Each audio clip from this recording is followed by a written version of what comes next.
Let's look at some of the properties of a quadratic function. Quadratic functions have four main properties to them. The first thing is their x-intercepts. In this case, our x-intercepts would be at -1 and 5. So 5 and -1. The next property of a quadratic function is the y-intercept. The y-intercept here will be at -3. The very bottom of this quadratic function, we call it the minimum, that is also called the vertex. And the fourth thing that a quadratic function has is what's called the axis of symmetry. It is a line where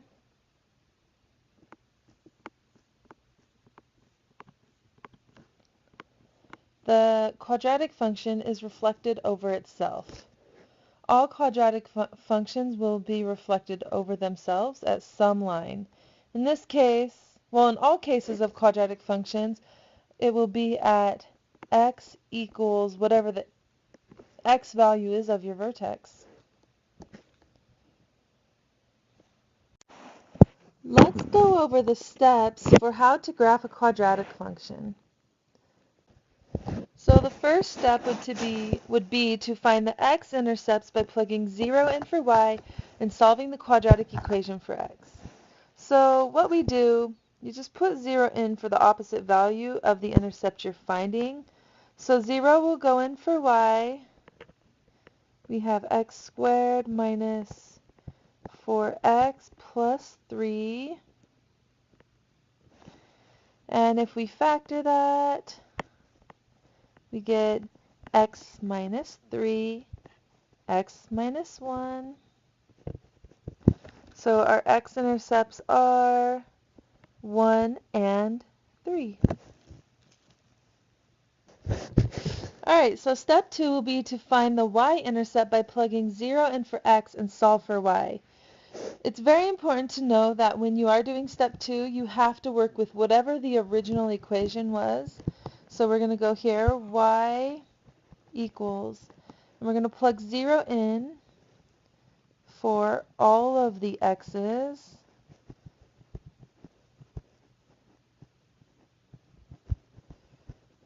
So y equals 0 squared minus 4 times 0 plus 3, so y is equal to 3. Step 3 will be to find the vertex. Now there's a couple ways to find the vertex, but I like to use the formula because it never changes. We have the formula for the vertex would be -b over 2a, that's your x value of the vertex, and you can either plug the x value into the f of x function, or you can use the second part of the equation. I like to use the second part of the equation because if your x value is a fraction, it's a little easier.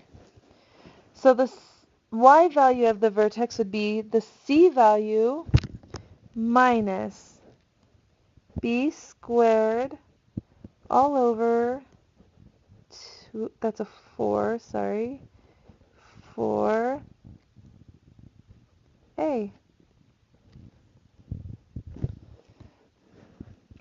Okay, so the vertex formula is -b over 2a for the x, and then c minus b squared over 4a for the y value.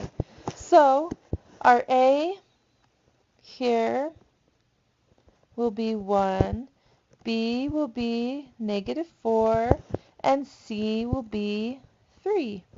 So we're going to just plug those values in for the equation. So we've got -b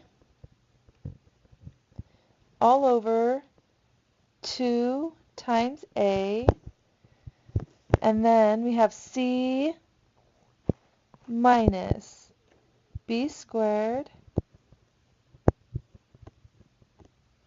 all over 4 times your a value. Alright, so if you go and simplify this. Negative 4 divided by 2 is 2. And then negative 4 squared is 16. I'm going to do this left side first. 16 divided by 4 is 4. 3 minus 4 is negative 1. So there is our vertex.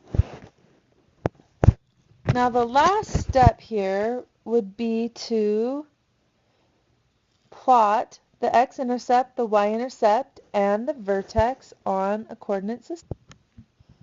Alright, so we have our X-intercept, our Y-intercept, and our vertex.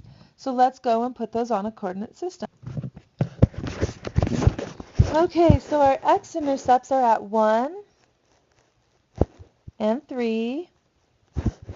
Our Y-intercept is at y equals 3. And our vertex is at 2, negative 1. The equation, or the function, will always form a parabola, so we know it's going to be in that shape.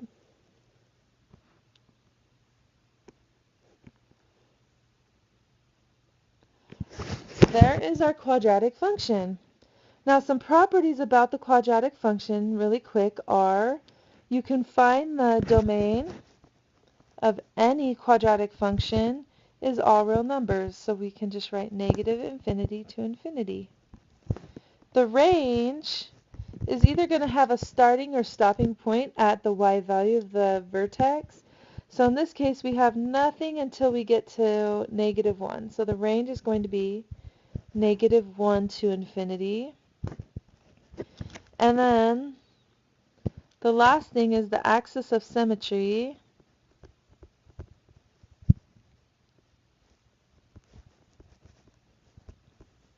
Will be at x equals 2. And just really quick, I will sketch that so you can see what the axis of symmetry looks like. It's just a dashed line, kind of similar to an asymptote, but it's not. It's a dashed line at x equals 2. So there are your steps for graphing a quadratic function.